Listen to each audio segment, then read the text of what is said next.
Alright, so here I go. This is actually kind of weird for me because I'm extremely camera shy. But I'll start this out by saying that the Bloodshed Brothers on YouTube are the ones that really got me started in thinking about doing a vlog. And it's even hard for me to look directly into the camera, so if I'm looking over here or whatever, just ignore me. Or if I close my eyes a lot, see, there I am right there. Oh, that's just strange.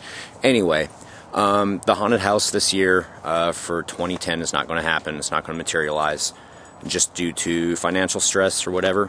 But I'm going to start over the course of the year. I'm not going to update as much as they do, and I really invite you guys to take a look at them because I've gotten a couple of ideas from them, and they've got it together. They're making it happen, and for all of you haunters out there, it's a really cool thing to see. Anyway, it's another damp and dreary day here in Western Washington. For those of you that may or may not know, I actually do this in Lakewood, which is just south of Tacoma. Anyway, for next year, some of the projects that I'm working on is I'm going to take the whole backyard this year, which I've never done before. And it's a pretty good sized backyard, but I'm going to include this in the haunt next year so that it's, oh yeah, that's all my scrap metal, so that it's just going to be huge. It's going to be like 5 times the size of 2009, which we had 320 people last year. We raised over 202 pounds of food for Northwest Harvest, so hopefully we fed a lot of people. Anyway, this right here is just the gate, or actually it's a fence right now. This is one project I need to do. I need to take and actually make this a gate so that people can come around the front into the backyard and then basically continue on in the backyard. One of the things I'm planning on doing is, and I gotta watch out for landmines down here. I got a dog. She's cute. There she is over there. Where's she at? Her name's Popcorn. Next year she's actually going to be a devil dog. I'm going to put a red spotlight in her, or on her, not in her. That would hurt. I'm going to put a red spotlight on her in her little run over there. So it'll keep her confined. She's a friendly dog, so she's not going to be all that scary. But anyway, this fire pit that I've got in my backyard, I'm actually going to have a real cauldron on and have a witch. So that should be really neat because it's going to be a real fire, a real cauldron, and this time of the year, the water in the cauldron will be steaming because I go for realistic. The more real you can get, the more detailed you can get, I feel the scarier it'll be. Then over here, because of, and I'm going to mention and make reference to them probably a lot, the Bloodshed Brothers, they actually built walls for their haunt out of pallets. And I was thinking, what an ingenious idea. Usually I just use 6mm plastic, and actually that's some of the plastic right there that I've got covering the wood pile left over from last year. But no, it's a really ingenious idea. I figure to make pathways and whatever in the backyard here for the various things I'm going to have, that I'll go ahead and probably end up getting twice as many as I've got now. I've got 49 now. I need to actually sit down and figure out dimensions, which walls I'm going to have, and go from there to figure out how many pallets I'm actually going to need. And then again, this is her little dog run. Get a picture of this.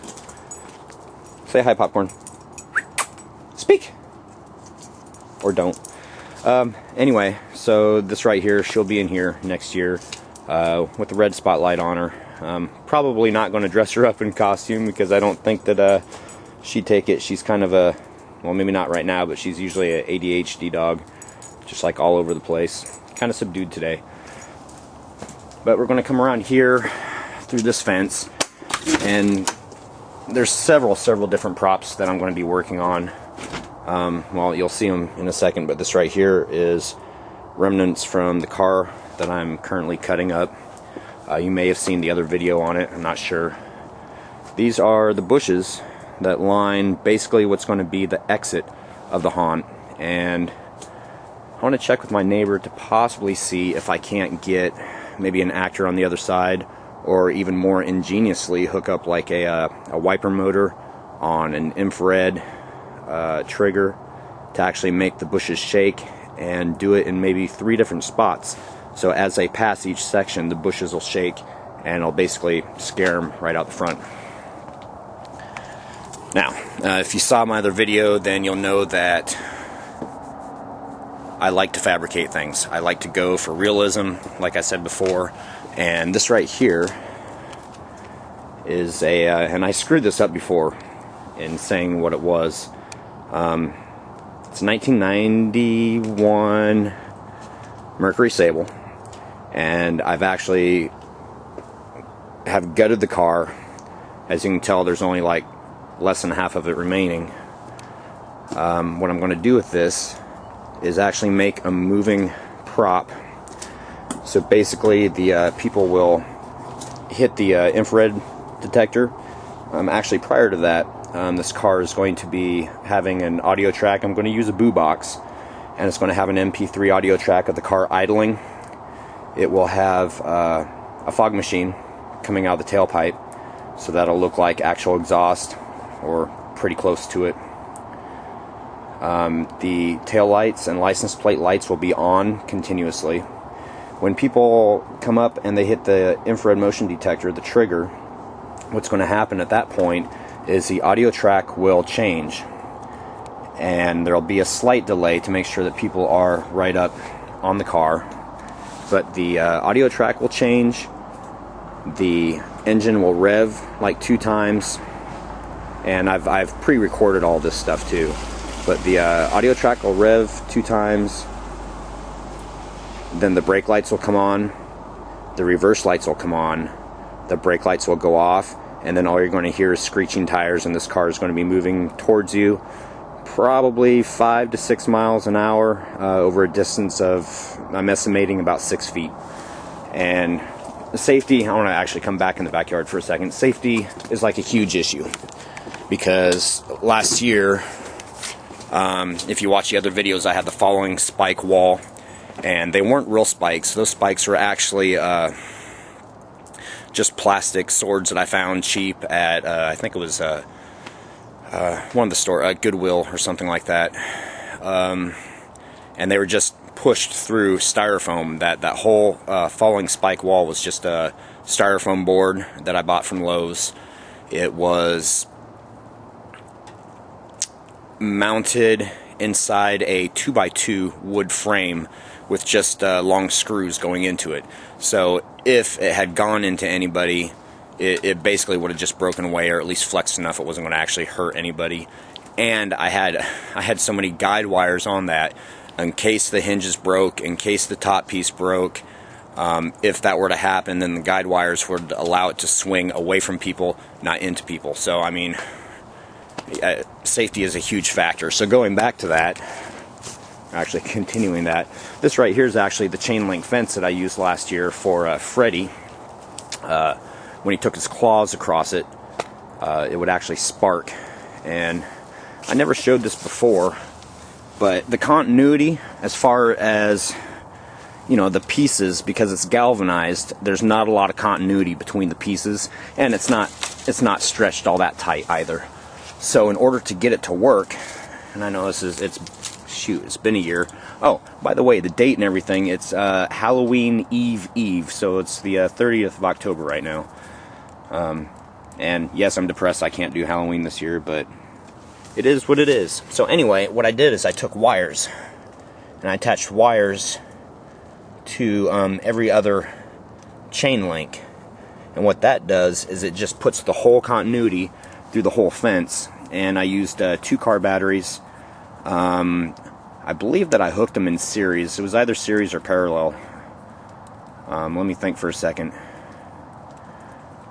I actually believe that it was parallel. I'll have to check on that, because one way you're going to get 24 volts, and the other way you're still going to have 12 volts, just more amperage. So anyway, like I was saying, this fence is actually going to be separating the people from the car, so that absolutely nobody can get closer to that car than the fence. You know, there's not going to be just a single rope to where somebody might get crazy and go on the other side of it, because I don't want any claims on my homeowner's insurance, and I don't want to hurt anybody. It's just good times for the actors and everybody like that.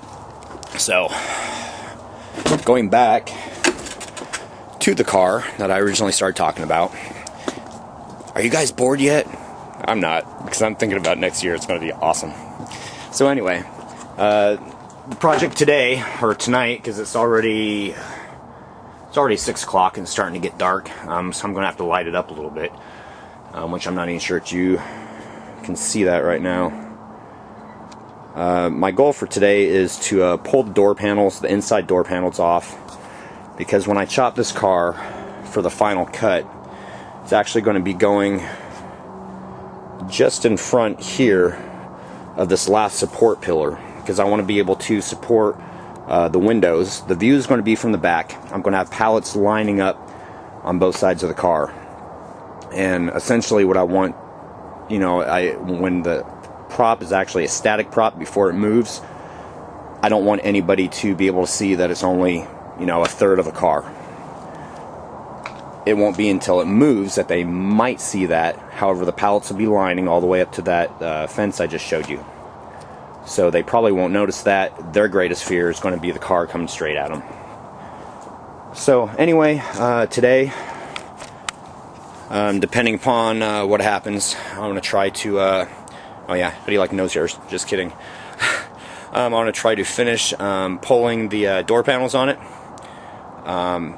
Oh, and that's actually what I was going into. See? I'm not nervous at all. I'm going to cut it here. But the problem is I've got the window glass. So the window glass is going to have to be removed. Now, I could just take the doors off, but that would leave, like, this whole section here. Let me get a better feel on it. If I were to cut it to the top and actually take the door off, you'd have all the way from here, there would be nothing right in here. So I would like to do it as square as possible. So if I'm going to weld the doors on, and by welding the doors on the inside so that nothing's on the outside, and it's actually kind of cool that the paint is all chipped up, might look a little spookier, but I'm going to take and, see, I'm going backwards again. I want to chop the car basically, and I hope to get this done in maybe the next couple days. And unlike the Bloodshed Brothers, I'm actually going to update when I can. I work full-time. I've also got home improvement projects going on too, so we'll see how it goes. I'm not sure I'll get back before Halloween or not, but you guys are probably all out there doing your things, so I will wish you a happy Halloween, and when I get more done, I'll let you know.